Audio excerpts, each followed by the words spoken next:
Evet, şimdi yağmurda birazcık dolaşacağız. Yazlıktayız. Aç bakalım kapıyı Yiğit.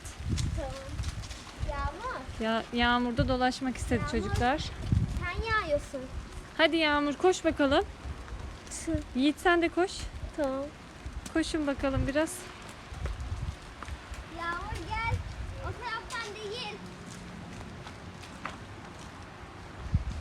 Anam burası şey.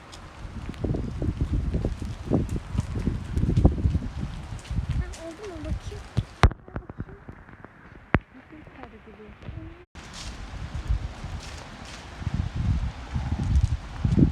Sen nereye taş atıyorsun Yağmur? Nereye taş atıyorsun? Şuraya. At bakalım yine. Anam kediye bak. Gel. Yağmur çamur buldu. Taş atıyor suyun içine. Yağmur bakayım sana.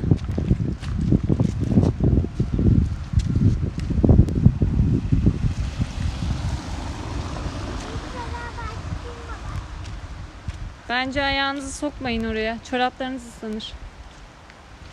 Hadi biraz koşun şöyle. Gelin bu tarafa. Gelin bu tarafa Yiğit. Anam ne yaptın kız? Gelin bu tarafa. Yaz yağmuru yağıyor. Yağmur. Hadi gel. Araba geliyor Yağmur. Araba geliyor.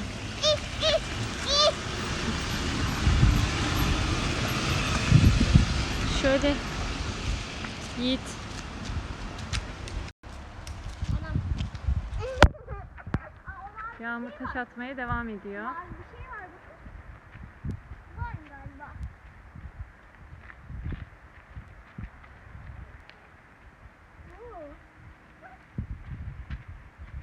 Ben taşlarım.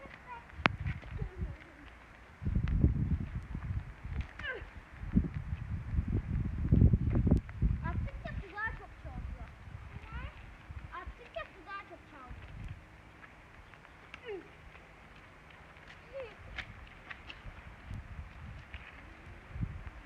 Açın bakalım. Ya sen hiç girmeyebilir mi? Hadi artık bay bay diyeyim bakalım. Bay bay. Yağmurda çok ıslandık. Yağmur buraya bak. Hadi gel buraya bakalım. Bay bay de. Bay